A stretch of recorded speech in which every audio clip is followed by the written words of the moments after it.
Bonjour à toutes et à tous. La crise sanitaire en Guadeloupe s'est rapidement déportée sur un front économique et social. Elle a surtout jeté une lumière crue sur une île pleine de potentiel mais qui peine à les exploiter. C'est un euphémisme. Voilà le point d'entrée de notre rendez-vous, mais un point d'entrée seulement, puisque les experts comptables ont réfléchi collectivement à la relance de l'économie au sens large, relance de l'économie des territoires ultramarins, Guadeloupe, Martinique, Réunion, Guyane, Mayotte. Et c'est vous qui avez piloté cette étude, Abdoulaye Lala, président du comité Outre-mer du Conseil national de l'Ordre des experts comptables. Bonjour. Bonjour. Et vous avez souhaité être accompagné par deux personnalités. La première est à côté de moi, c'est Hervé Mariton, ancien ministre des Outre-mer, maire de Crest dans la Drôme, et surtout aujourd'hui président de la FEDOM, la Fédération des entreprises d'outre-mer. Vous allez rapidement nous présenter cette fédération, mais nous avons aussi surtout le bonheur d'avoir avec nous Dominique Mogène, qui est la très respectée présidente du CROEC de Guadeloupe. Bonjour à vous Dominique, est-ce que la liaison est bonne ?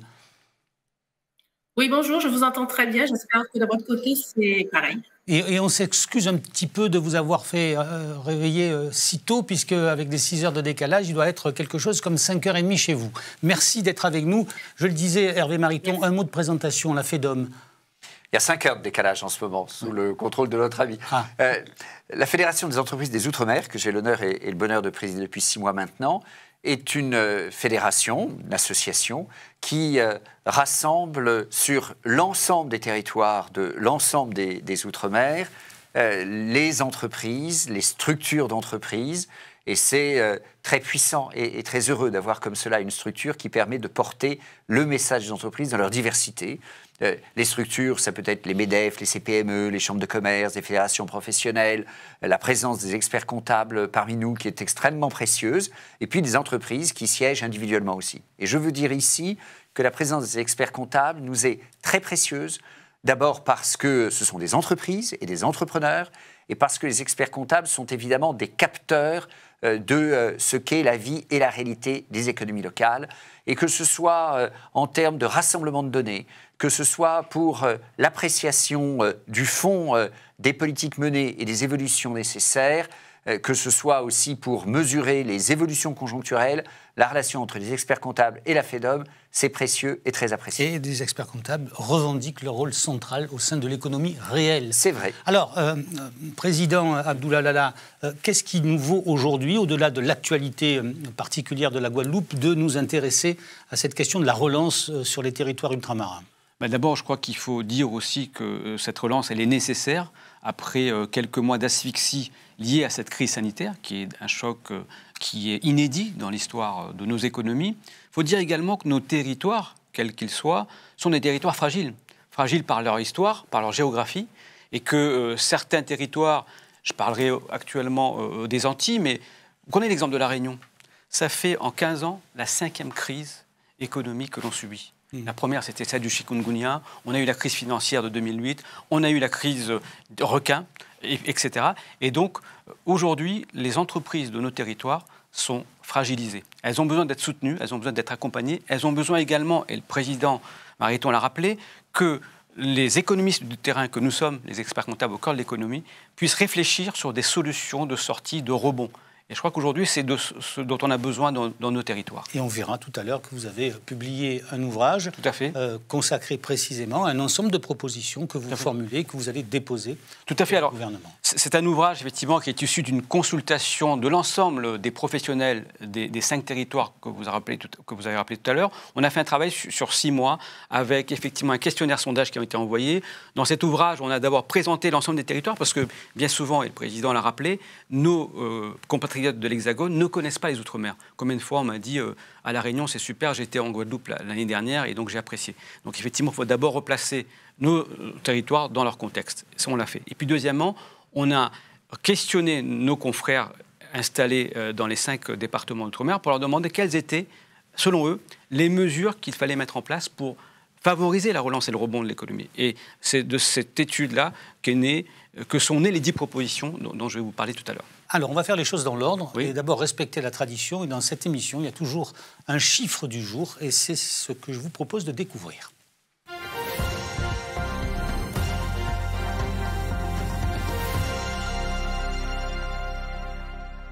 Alors, ce chiffre du jour, c'est vous qui l'avez choisi, Abdullah, et c'est 1,5 milliard. Expliquez-nous.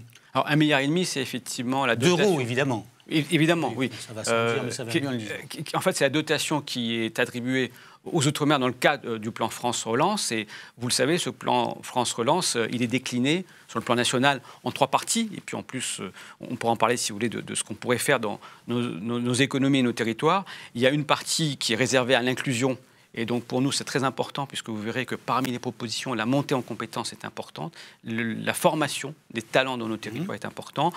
Il y a aussi un volet consacré aux entreprises, et notamment au verdissement de l'économie. Et là aussi, il y a des enjeux très importants en termes de biodiversité, d'économie durable, d'énergie renouvelable. Et ça aussi, c'est quelque chose sur lequel il faut insister. Et puis, on a aussi le soutien aux collectivités, à la commande publique, avec là aussi, pour nous, le souci que ces fonds soient véritablement fléchés par les entreprises ultramarines et notamment les petites entreprises des Outre-mer. Et c'est là-dessus qu'on va aussi mettre l'accent. Vous m'avez dit que vous avez hésité. Oui, bien sûr, parce que notre chiffre. On aurait pu parler malheureusement des chiffres qui caractérisent nos territoires. Le taux de chômage, on a des territoires qui sont caractérisés par des taux de chômage avoisinant les 22% actuellement, par exemple à La Réunion. On a aussi en Guadeloupe une situation qui est compliquée.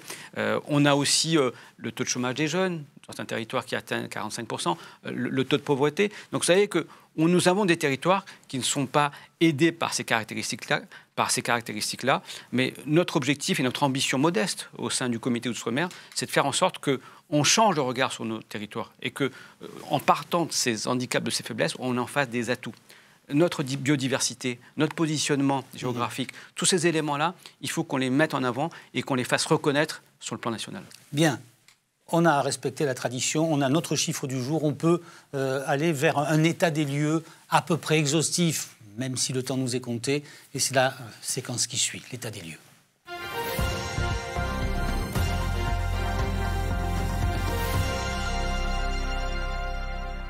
Allez, on va se diriger vers vous, Dominique Mogène, qui nous écoutez là-bas en Guadeloupe.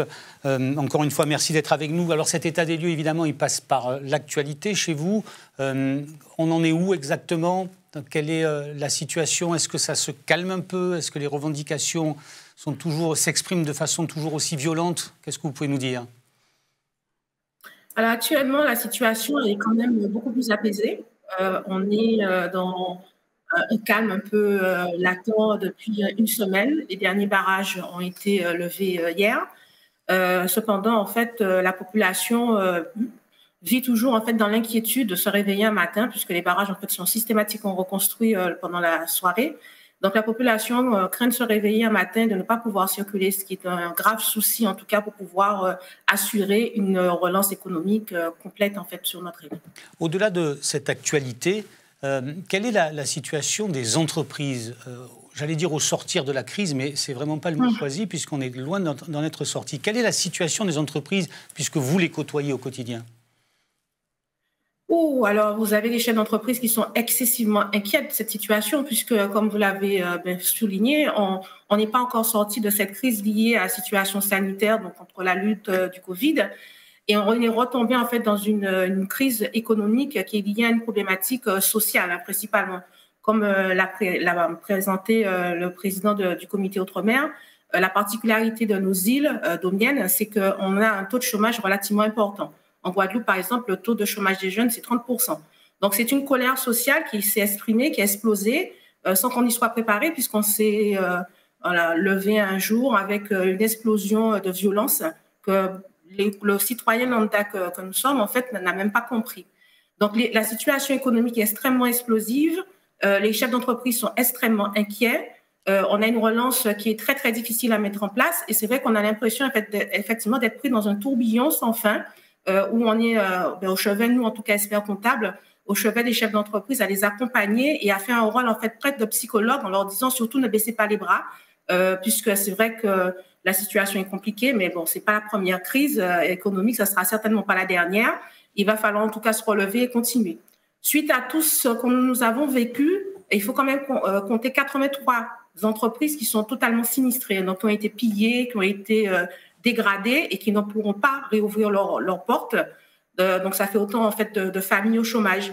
Voilà, donc économiquement, on a du mal effectivement à se projeter.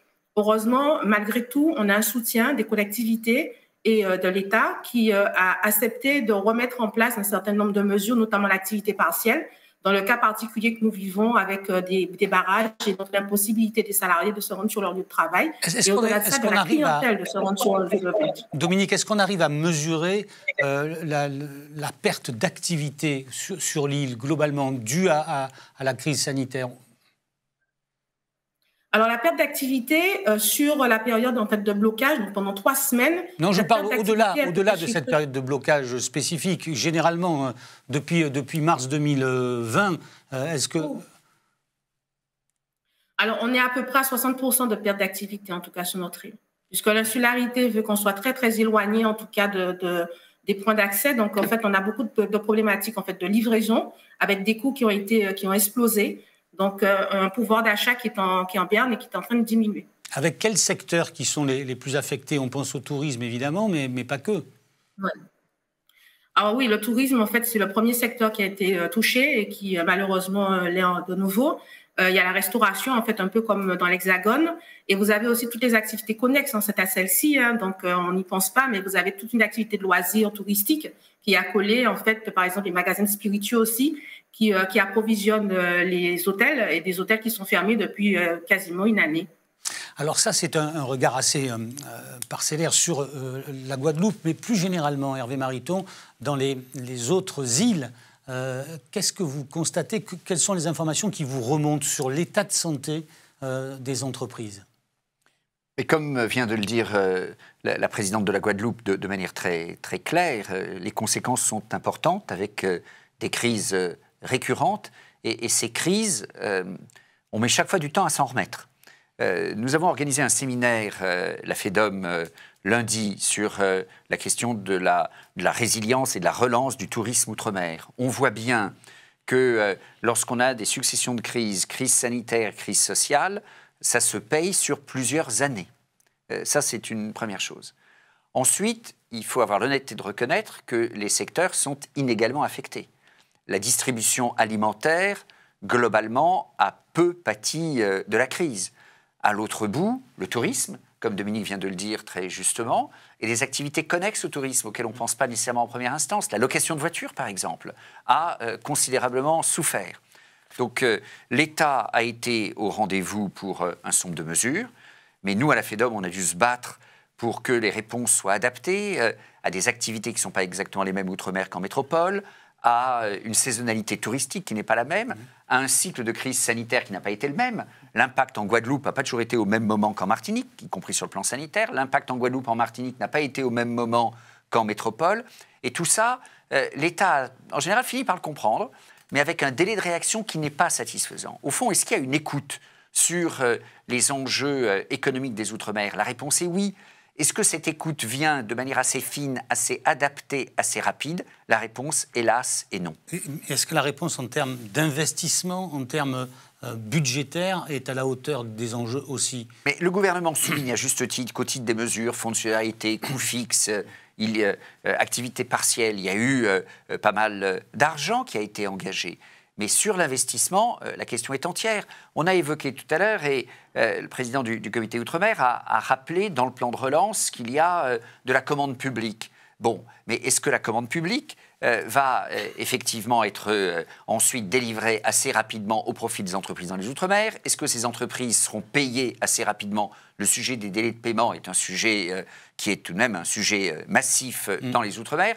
Et plus globalement, moi je veux dire que dans le plan de relance Outre-mer, l'État a mis pas mal d'argent au profit des collectivités publiques et, de notre point de vue, pas suffisamment au profit des entreprises. Et si on veut véritablement... D'après ce que j'ai compris, que les collectivités étant sur place étaient les mieux à même de faire les bons choix, d'orienter vers les vrais besoins. Mais en tout cas, en métropole, la proportion n'a pas été la même.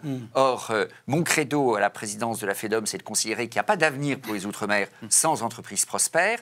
Et le plan de relance est l'occasion. On a évoqué la portée économique de la biodiversité dans le domaine du tourisme, par exemple, mais aussi sûrement des initiatives à prendre dans le domaine patrimonial, autour de la valorisation du patrimoine et d'un tourisme de patrimoine. Mais on évoquait la question des énergies renouvelables. C'est un enjeu à la fois de moyens d'investissement, c'est aussi un enjeu de simplification, d'accélération des décisions administratives, d'amélioration du cadre administratif, de nature à favoriser l'investissement. Nous, notre combat, et y compris pour faire écho aux propositions que la profession d'expert comptable formule, c'est le combat de l'investissement outre-mer. Et la réponse à la crise, c'est une réponse évidemment de court terme pour aider à passer le moment, mais ensuite, c'est une réponse en termes d'investissement, y compris pour répondre, Dominique le disait, vous le disiez aussi, pour répondre à des dimensions évidemment extrêmement graves, qui est celle du niveau de chômage, et spécialement le chômage des jeunes, et faire en sorte que les emplois se développent, en particulier dans les entreprises. Alors, Abdullah, vous dites que votre inquiétude, elle est d'abord concentrée sur les entreprises qui aujourd'hui, je reprends votre expression, sont sous perfusion, et qui demain, si la perfusion est retirée, pourraient mettre la clé sous la porte. Qu'est-ce qui vous fait dire ça? Parce que en métropole, on dit qu'on n'a que des bonnes surprises de ce côté-là. Alors est-ce que... Il faut être vraiment prudent quand on fait ces constats-là. Ce qui me fait dire ça, d'abord, c'est que je regarde, moi, les bilans que nous disons, et le président l'a dit, nous sommes des économistes du terrain, nous sommes les relais, en fait, des chefs d'entreprise auprès des pouvoirs publics. Et le message qui est porté aujourd'hui par le comité Outre-mer, et on le constate sur le terrain à travers le questionnaire qu'on a envoyé, c'est le problème de la dette, de l'endettement. On a eu effectivement une explosion des dettes fiscales et sociales aussi. Depuis le début de la crise. Comment va-t-on faire pour amener les entreprises à rembourser ces dettes-là? La question du PGE. Donc on voit bien qu'aujourd'hui, le mur de la dette dont on parle au niveau national, il est encore plus élevé dans nos territoires.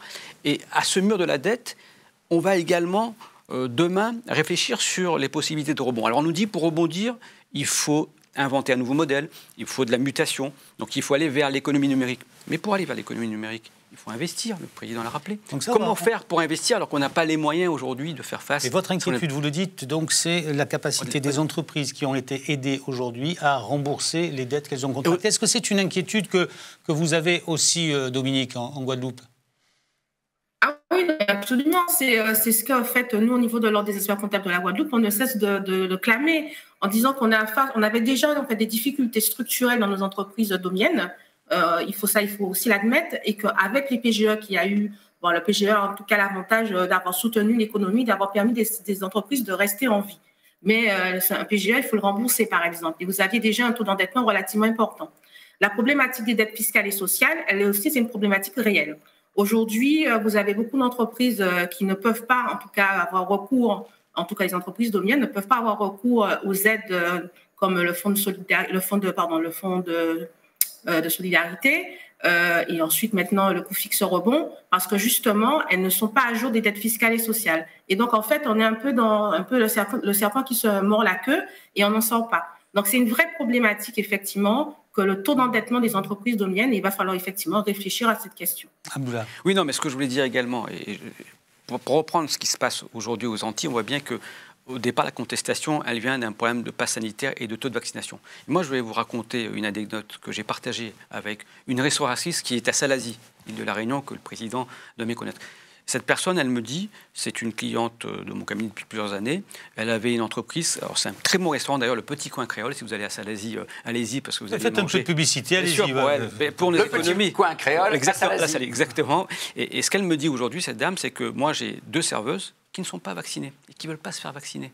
Et comment on fait? Alors que nous, dans ce domaine-là, par rapport à nos amis antillais, nous avons des taux de vaccination un peu meilleurs, mais on a encore des poches de résistance qui font que vous avez des entreprises comme celle-là qui aujourd'hui est obligée de fermer parce qu'elle n'a personne. Elle ne peut pas être en même temps au four et au moulin, à la cuisine et au service. Et elle n'a personne pour effectivement assurer son service-là. On a beaucoup d'entreprises qui sont concernées par ces situations-là. On en parle peu. Et puis, vous savez, on a parlé des différentes vagues, des différentes crises. Et à chaque fois, vous avez raison, la vague qui arrive, elle est d'ampleur plus importante, elle a un impact plus important sur la situation des entreprises. Et donc, il faut qu'on arrête ce mécanisme-là, qu'on casse là, d'autant plus que moi, je suis relativement inquiet également par rapport à la flambée des prix qu'on constate. Il y aura des véritables revendications sociales qui vont se faire jour. le mouvement social qu'on voit aujourd'hui aux Antilles, et dont moi je crains la contagion, et j'espère que pour l'instant on va tenir, ce mouvement-là, il vient d'une gronde, et la gronde, elle vient aussi du fait que, pour les fêtes de fin d'année, moi quand je parle à nos compatriotes à La Réunion et ailleurs, ils me disent les prix ont tellement augmenté que désormais il faudra parler des salaires. Et je crains fort qu'on ait un fonds social à une époque. Il y a une question sur les prix. On dit beaucoup de choses. Alors, on va reprendre les choses. D'abord, sur l'endettement des entreprises, est-ce que c'est une problématique qui vous remonte et qui vous inquiète aussi? Oui, c'est un problème. Et il y a un sujet de remboursement des PGE en particulier.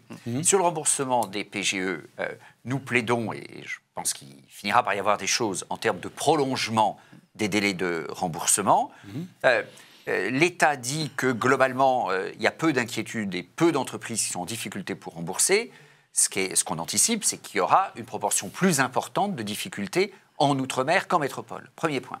Deuxième point, nous plaidons aussi pour des dispositions exceptionnelles pour les plus petits PGE. Je pense qu'au-delà du délai de remboursement, de l'allongement de la période de remboursement, il faut essayer d'obtenir des choses et on aura plus de précisions dans les semaines qui viennent sur les plus petits PGE. Deuxièmement, Dominique a posé la question des entreprises qui ont des retards sur leur situation fiscale et sociale. Ce qui a été mis en place, c'est qu'il fallait que les entreprises se mettent dans une logique vertueuse de préparation de leur remboursement de dettes fiscales et sociales. Mais ce qui est vrai, c'est que celles qui sont très éloignées du sujet ne sont pas éligibles aux procédures d'aide publique, les entreprises qui sont complètement hors circuit sur la dette sociale et fiscale. Ce qui est important, c'est de faire en sorte que celles qui se mettent dans le circuit et qui sont véritablement dans des plans d'apurement de dette puissent bénéficier. Les premières étaient souvent des entreprises en difficulté avant la crise sanitaire, on est bien d'accord. Je comprends aussi que l'État ne puisse pas procéder à un effacement complet de toutes les situations, mais il faut qu'il y ait un accompagnement. Et je crois que tout le monde compte pas mal sur les experts comptables là-dessus. Sur la question salariale, c'est une question compliquée. Parce que le salaire médian dans les Outre-mer est un salaire qui n'est pas inférieur à ce qu'il est en métropole. Il est parfois supérieur à ce qu'il est en métropole. Mais à dire vrai, parce que le salaire médian est très déformé, en quelque sorte, parce que sont les salaires dans la fonction publique. Quand on arrive au niveau des entreprises, celles que connaissent nos amis experts comptables, là, objectivement, on est dans des salaires inférieurs à ce qu'ils sont en métropole. Et puis, il y a tous les gens qui n'ont pas de salaire, tout simplement parce qu'ils sont au chômage, avec les problèmes de revenus que l'on sait. Et donc, ça revient au sujet que l'enjeu, c'est de faire en sorte que les entreprises puissent embaucher davantage et qu'on corrige un peu la structure de l'emploi outre-mer tout de même aujourd'hui, qui est beaucoup trop dépendant des emplois publics. Dominique, cette question d'augmentation des prix, vous la ressentez aussi de la même manière? Elle vous revient aussi? Ah oui, absolument. En fait, moi, dans ma clientèle, j'ai un client qui a subi 30% d'augmentation sur ses coûts de revient, parce qu'il s'approvisionne en fait sur l'Hexagone principalement. Et donc 30%, il a forcément une baisse de rentabilité significative. Alors pour l'heure, il ne répercute pas cette augmentation sur ses prix de vente, mais sur le long terme, il sera bien obligé de le faire. Donc l'augmentation, on la sent déjà. Alors nous, experts comptables, parce que nous sommes en contact avec les chefs d'entreprise, un peu moins pour l'instant sur les produits en fait de première nécessité, de grande consommation. Mais moi, je crains effectivement que début d'année prochaine, que ça soit en fait bien palpable et que cette colère sociale que nous subissons actuellement, eh bien qu'elle ne se réveille. Et c'est bien là en fait une crainte de nous économistes, en tout cas du quotidien, comme dit le président du Conseil national. Mais voilà, il faut en fait effectivement prendre cette mesure de ce qui est en train d'arriver. Alors, on pourrait évidemment, vous avez encore quelque chose à ajouter dans cet état des lieux qu'on est en train de dresser, parce qu'on va pouvoir basculer sur des propositions. Exactement, ce que j'allais dire, c'est qu'on s'est appuyé sur ces constats qui sont remontés des territoires pour justement proposer des solutions et qui, j'espère, sont partagés, parce que j'ai eu un entretien à ce propos avec le conseiller du ministre de l'Outre-mer qui est en charge de ces questions-là. Ces propositions l'ont effectivement intéressé. Alors, on devait rencontrer le ministre, mais vu les circonstances actuelles, je pense... Vu l'actualité, il avait peut-être d'autres urgences. Alors, je vous propose de basculer avec une petite respiration musicale sur ces propositions. D'accord.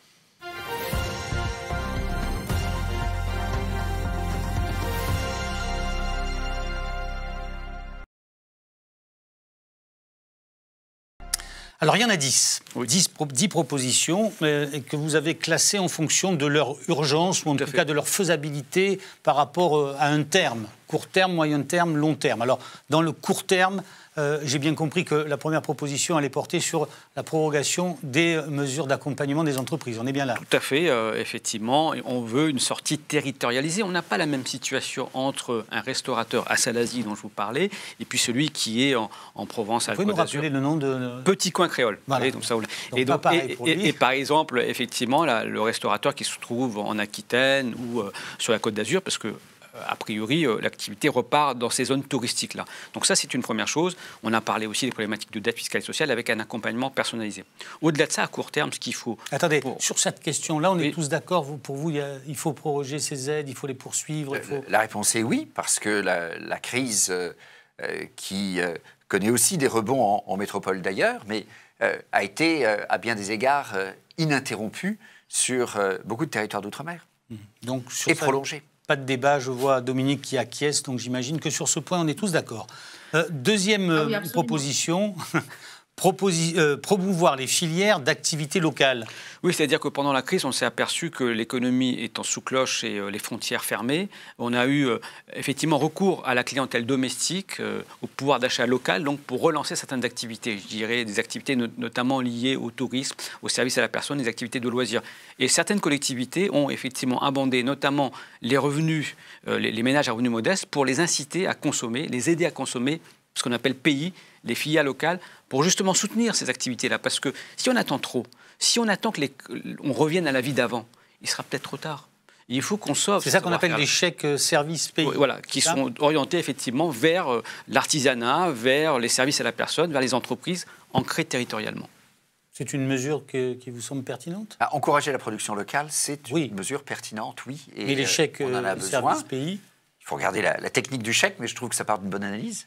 Ça existe en Guadeloupe, ça a été mis en place déjà ? Alors pas du tout, ça n'a pas été mis en place, mais c'est vrai qu'il y a une grande promotion en fait pour consommer localement, puisqu'en fait dans tout état de cause, on s'est bien rendu compte avec notre éloignement géographique et compte tenu de la situation actuelle, donc que la Guadeloupe a besoin de s'autosuffire sur le plan alimentaire, ne serait-ce que ça. Donc ça, c'est la deuxième proposition. La troisième, elle porte sur les investissements, donc elle va vous intéresser forcément. Oui, écoutez, à court terme, pour effectivement retrouver la croissance, on dit aux entreprises, changer de business model, excusez-moi l'expression, de modèle économique. Ça veut dire quoi ? Ça veut dire qu'aujourd'hui, les entreprises qui étaient de manière ancrée traditionnellement doivent se tourner vers le numérique. Et d'ailleurs, on l'a bien vu pendant le confinement. Les entreprises, ce sont les petits restaurateurs qui se sont débrouillés. Ce sont ceux, les plus jeunes d'ailleurs, qui étaient déjà sur Facebook, sur les réseaux sociaux et qui ont su se convertir à l'économie numérique, à la livraison, au take-away, comme on dit les anglo-saxons. Donc, il faut qu'on incite les petits artisans, les petits restaurateurs à opérer ce virage numérique. Et comment on fait pour les inciter ? Par exemple, en privilégiant par des mécanismes de crédit d'impôt l'investissement dans le numérique. Ça existe, il faut simplement le flécher moins. Écoutez, vous l'avez dit, nous ne sommes pas là pour avoir du toujours plus, nous sommes là pour avoir du mieux. Et je pense qu'on peut aider à réfléchir sur le fléchage des mesures existantes vers notamment l'investissement. Et ça rejoint ce que le président de la FEDOM disait tout à l'heure. On a besoin d'investir aujourd'hui, on a besoin d'investissement. C'est une vraie question, la digitalisation. On a besoin d'investir, on a besoin de renforcer les fonds propres des entreprises. Nous avons fait un certain nombre de propositions pour rendre plus efficace le dispositif des fonds d'investissement de proximité outre-mer qui a perdu en compétitivité par rapport au FIP de métropole. On a des enjeux importants. Et puis ce que je souhaite, c'est que les entreprises d'outre-mer puissent complètement monter à bord du plan de relance. On l'a évoqué en début de notre débat. Et même de ce qu'est le programme d'investissement ambitieux que l'exécutif a proposé pour France 2030. Je prends un exemple d'un sujet qui nous intéresse à la FEDOM et qui m'intéresse en tant qu'ingénieur. C'est tout ce qu'est l'industrie du futur, l'industrie 4.0. On a en Outre-mer quelques entreprises industrielles, pas beaucoup, mais quelques-unes, valeureuses et inventives. Elles ont un problème aujourd'hui, c'est que leur outil de production est souvent surcalibré par rapport à ce qu'est le marché. La demande, La Réunion, c'est presque 1 million d'habitants, et puis quelques centaines de milliers en Guadeloupe. eh bien, comment est-ce que ces entreprises peuvent demain avoir un outil de production mieux adapté? Là, l'industrie du futur, tout ce qui est la numérisation de l'outil industriel, des machines de production, permet de mieux s'adapter. Je pense que c'est une opportunité. Comment on s'y prend pour les aider dans cette démarche? Bien, faire en sorte que lorsque l'État travaille sur le plan d'investissement France 2030, il n'oublie pas les Outre-mer. Faire en sorte que quand il est sur la numérisation de l'outil industriel, on se dise qu'il y a justement un domaine d'exemplarité tout à fait remarquable qui est celui de l'industrie outre-mer. Donc soit à la fois les outils, y compris les outils fiscaux d'encouragement à l'investissement, mais c'est aussi l'orientation des politiques publiques en se disant, ce qui n'est pas complètement intuitif, je ne suis pas sûr que les gens y aient pensé en amont, mais nous à la FEDOM, on essaie de faire en sorte qu'ils y pensent maintenant, de se dire tiens, on est sur des domaines d'évolution de l'outil industriel, ça peut valoir sur la planète entière, sur la France tout entière, mais en outre-mer, compte tenu de la nature des marchés insulaires, de petite dimension, eh bien, il y a des choses exceptionnelles à monter. Juste une précision sur ces fonds d'investissement de proximité dont vous nous dites qu'ils sont moins compétitifs. Oui. Techniquement, pourquoi vous dites ça? Parce qu'avant, il y avait un écart sur l'incitation fiscale et que cet écart a été raboté. Donc aujourd'hui, l'avantage fiscal est un peu plus important outre-mer qu'il ne l'est en métropole, mais la différence est trop faible au regard des incertitudes et de la prise de risque un peu plus importante qu'il y a quand on investit outre-mer que quand on investit en métropole. C'est ce principe en fait, d'égalité républicaine et d'équité qui consiste à dire l'égalité, c'est pas donner toujours la même chose à tout le monde, c'est donner peut-être plus à ceux qui en ont le moins.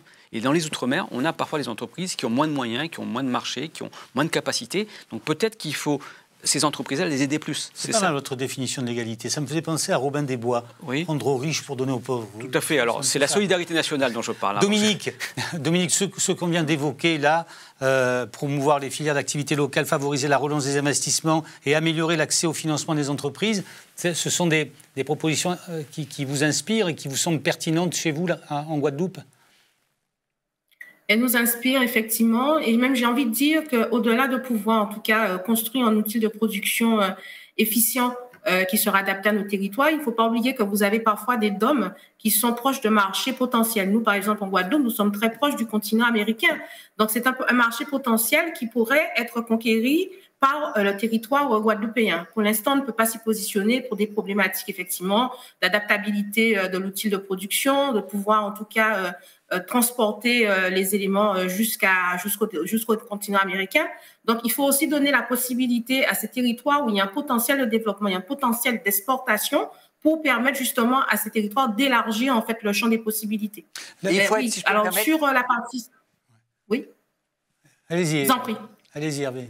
Non, mais en ligne, y compris, on est proche du territoire américain et en même temps, on est dans une région d'Europe.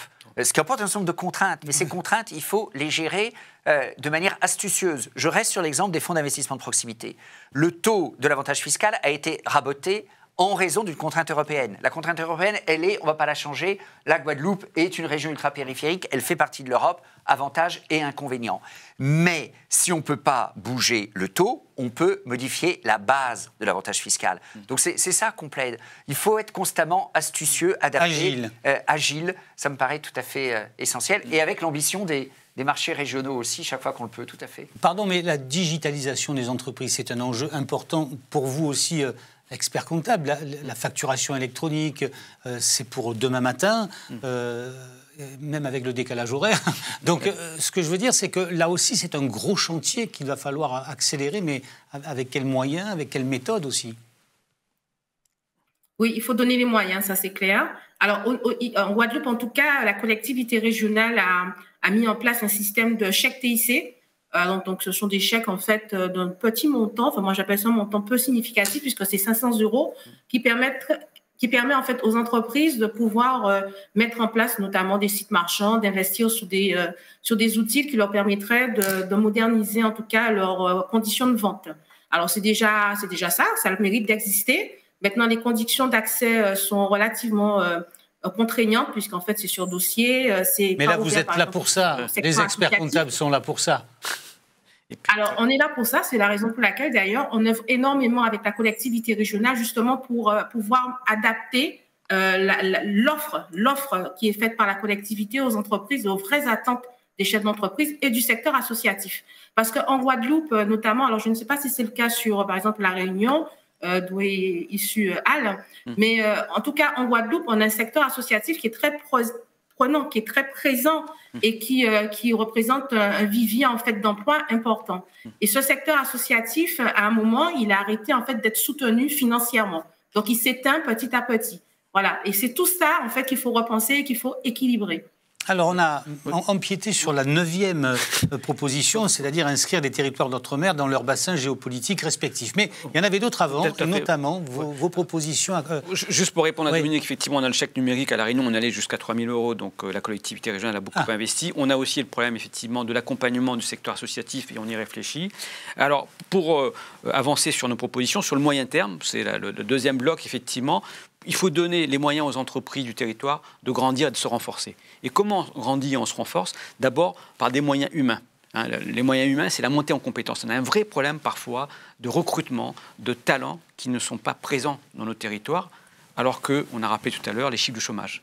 Comment faire qu'il y ait une adéquation entre l'offre et la demande d'emploi?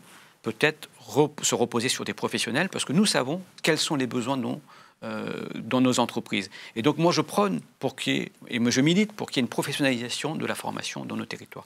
Et au-delà de la professionnalisation des collaborateurs, il faut aussi que les chefs d'entreprise soient sensibilisés aux questions de management, de gestion, de transparence, de reporting. Et ça, vous appelez ça un plan Marshall de la formation. Exactement. Il vous paraît nécessaire? Il y a un enjeu de formation tout à fait évident, à la fois le nombre de personnes à former et l'exigence, la qualité des formations.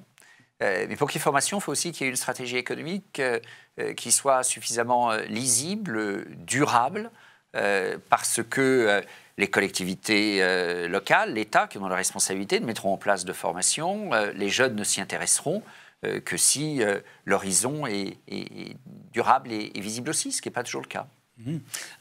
Cet enjeu de formation, Dominique, alors on pense évidemment aux jeunes en priorité qui sont touchés par le chômage sur ces territoires. Vous le voyez comment? Quelles sont les solutions? Parce que l'État fait des choses déjà en matière de formation, me semble-t-il, ou je me trompe? Oui, l'État fait des choses en matière de formation, ça c'est indéniable. Alors au-delà de l'État, il y a quand même aussi les collectivités régionales qui doivent mettre en place effectivement un vrai plan de formation des jeunes, puisqu'en fait, comme je l'indiquais, le taux de chômage est relativement important au niveau des jeunes dans nos îles. Donc, il faut effectivement un plan de formation qui soit adapté, mais qui soit adapté aussi à l'offre d'emploi, parce qu'il n'est pas nécessaire de former si en face, il n'y a pas forcément un potentiel en fait, d'employabilité en fait, de ces personnes. Donc, le plan de formation, il faut qu'il soit réfléchi pour permettre aux entreprises de trouver dans ce vivier de personnes nouvellement formées la possibilité de leur offrir un emploi adapté en tout cas à leurs nouvelles compétences. En plus, il y a un autre souci aussi parce qu'on a beaucoup de nos jeunes compatriotes qui partent dans l'Hexagone donc faire leurs études et qui ne reviennent pas. Donc, ça veut dire aussi qu'on souffre d'un problème d'attractivité dans nos entreprises domiennes. Bon, je vais vous donner un exemple. Moi, j'ai un collaborateur que j'ai embauché, donc ça fait juste 1 année, et qui me dit, écoutez, moi, j'ai quand même hésité à revenir en Guadeloupe parce que je trouvais qu'il n'y avait pas en fait suffisamment de possibilités d'évolution. De perspective. Et compte tenu de la situation actuelle et des derniers mouvements sociaux, je réfléchis quand même à savoir si je vais vraiment rester. Donc, ça veut dire aussi qu'on a une problématique d'attractivité. Et quand vous avez des personnes qui font l'effort, effectivement, de venir et de soutenir, parce que c'est un Guadeloupéen, de rester, de travailler chez lui, il est quand même en questionnement à se demander est-ce qu'il a vraiment une véritable ouverture et une possibilité d'évolution conséquente, en tout cas sur son île. Donc, ce sont des réflexions qui sont peut-être d'ordre psychologique, j'ai envie de dire, mais ce sont quand même des réflexions d'ordre psychologique, mais qui rejoignent en fait des possibilités, des solutions économiques. Donc, il y a toutes ces dimensions qu'il faut intégrer, en tout cas, dans le process. Et on est tous d'accord autour de cette... Et on est tous d'accord autour de cette table pour dire que le principal capital d'une entreprise, c'est quand même les femmes et les hommes qui y travaillent jusqu'à un nouvel ordre. Absolument. Alors, autre proposition, améliorer l'accès au financement des TPE. Ouais. Tout à fait. C'est-à-dire qu'avec le facteur de production qu'est le travail, il faut aussi le capital. Et pour le capital, effectivement, il faut décloisonner, à mon avis, le marché du financement à La Réunion. Le président a parlé du FIP et d'autres solutions. Aujourd'hui, on a effectivement dans nos territoires une espèce d'oligarchie bancaire qui fait la pluie et le beau temps. Et le principal accès des entreprises au financement, c'est passer par l'intermédiation bancaire. Si vous avez des bilans qui malheureusement ont souffert de la crise financière et de la crise sanitaire, les banques sont assez frileuses pour vous accompagner parce qu'elles ont aussi leurs propres contraintes. Là, je ne suis pas du bank bashing, comme on dit. Hein, je suis pas là. Enfin, vous avez quand même parlé de l'oligarchie bancaire, mais au passage comme ça, vite fait, en passant. Oui, tout à fait. Oui. C'est-à-dire que je voulais dire qu'effectivement, il y a très peu de réseaux bancaires qui sont présents dans nos territoires parce que peut-être ce sont des territoires qui ne sont pas rentables pour ces réseaux-là. Il faut aussi dire ce qui est. Et dernière proposition, ou avant-dernière proposition dans ce moyen terme, c'est aussi la reconstitution des fonds propres. Et là, je crois que... Là, vous êtes très actif, là, à FEDOM, sur ce sujet. C'est un enjeu important, de nouveau, oui, la reconstitution de fonds propres, y compris en encourageant des souscriptions directes. Enfin, je parlais tout à l'heure des fonds d'investissement, c'est une intermédiation qui fonctionne bien et qui peut mieux fonctionner, mais il faut aussi encourager les souscriptions directes au capital des entreprises. Et ça fonctionne comment alors ? Alors ça peut effectivement permettre des mesures qui viennent soutenir les investissements, ce qu'on appelle le crédit d'impôt Madelin, qu'on a connu.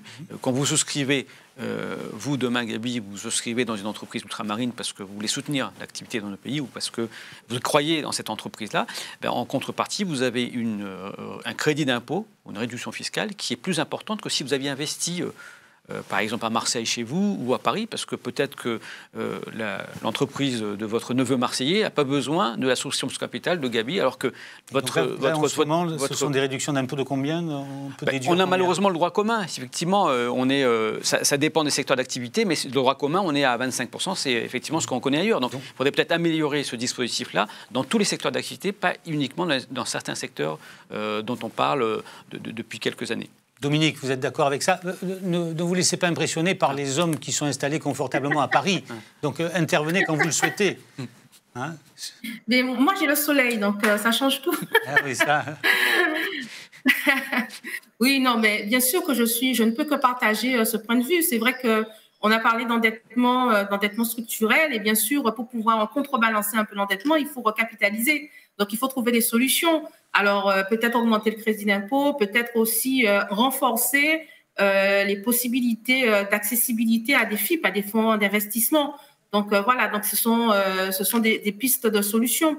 Il y a eu, avec la dernière mesure de la LSF, la possibilité, en fait, de réévaluer aussi certains actifs. Donc, ça a été une solution qu'au niveau de la profession, on a largement, en tout cas, mise en place pour nos clients. Mais c'est insuffisant.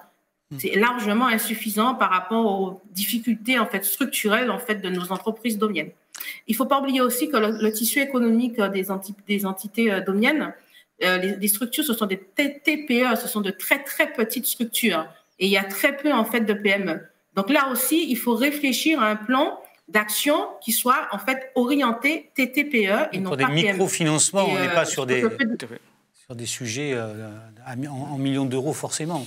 Alors, on se dirige vers la fin de notre rendez-vous. On a fait le court terme, on a parlé du moyen terme. Sur le long terme, il y a des décisions qui vous paraîtraient importantes à prendre. Oui, bien sûr, ce sont des décisions plus politiques qui engagent l'avenir de nos territoires, qui nous donnent des moyens de structuration de nos économies pour promouvoir le développement endogène. Et là, je vais parler de choses dont Dominique a parlé tout à l'heure, l'insertion de nos territoires dans leurs bassins géographiques respectifs. À La Réunion, on est dans un axe magnifique, qui est l'axe Europe, Afrique, Asie. Donc il faut qu'on exploite ce positionnement-là. Dans les départements français d'Amérique, on n'est effectivement pas loin de ce bassin américain. Ça, c'est la première mesure. La deuxième mesure, c'est effectivement renforcer l'accès à la commande publique, notamment pour les très, très petites entreprises. On a des dispositifs comme le Small Business Act qui a été développé et d'ailleurs qui a été relayé par la FEDOM sur d'autres territoires parce que c'est né d'une idée à La Réunion et par la CPME pour lui rendre hommage. Et puis, dernière mesure, effectivement, il faut créer et favoriser donc, les conditions d'un développement durable par des mesures qui soient stables dans le temps. Chaque année, à l'occasion des lois de finances, et là aussi, les socioprofessionnels montent au créneau, il faut qu'on défende notre précaré. Parce qu'on a toujours un rapport de la Cour des comptes, on a toujours un rapport parlementaire qui dira que les dispositifs qui existent outre-mer ne sont pas efficaces. Donc vous réclamez un peu plus de visibilité. Exactement, pour qu'on puisse investir dans la durée, avoir de la lisibilité dans les textes. On a eu la dernière loi cadre qu'on a eue, elle date de 2008. Donc ça fait maintenant 13 ans. Il est temps, compte tenu de la situation actuelle, de nous engager et de re-signer un pacte d'engagement républicain, parce que c'est un mot qui est à la mode, avec chaque territoire d'outre-mer, pour qu'on s'inscrive dans cette trajectoire de développement. On a subi une crise qui est tellement grave qu'aujourd'hui, tous ces enjeux-là doivent être sur la table. Et je pense qu'on est à la veille d'une élection capitale pour notre pays. Au lieu de parler effectivement de repli sur soi, d'enfermement, d'une certaine idée de la France, moi je veux parler à la France qui est universelle, à la France qui est représentée par les territoires d'outre-mer, à la France qui rayonne dans l'océan Indien, dans le Pacifique, dans l'Atlantique. Moi c'est cette vision-là que j'ai de mon pays parce que je l'aime. Hervé Mariton, sur ce qui vient d'être dit, sur ces enjeux plus structurels. Alors évidemment, là, on lance des plans sur la comète, même si les pistes sont concrètes dans cet ouvrage auquel vous faites référence et qui a été signé par le groupe que vous avez piloté sur ces enjeux. On a besoin d'une stratégie dans la durée. L'important, c'est le contenu qu'on y met. Et à cet égard, la FEDOM va, dans les jours qui viennent, interroger. Nous avons travaillé un questionnaire sur une vingtaine de points importants. Nous allons interroger les candidats, tous les candidats à l'élection présidentielle. Nous analyserons leurs réponses, nous les rencontrerons et ensuite nous formulerons des propositions de la FEDOM pour les 5 années qui viennent, car le regard est important. Si on veut des investisseurs, on l'a évoqué, si on veut aussi que les banques soient plus déliées dans leurs décisions, on a besoin d'avoir un cadre qui soit quelque chose de stabilisé. Et le calendrier politique est à cet égard assez clair. Les choses doivent se jouer sur le prochain quinquennat. Dominique, si on laissait une femme conclure nos travaux, ça serait quand même le minimum. Qu'est-ce que vous avez envie qu'on retienne de tout ce qu'on s'est dit jusqu'à présent, au-delà du volontarisme affiché par les experts comptables?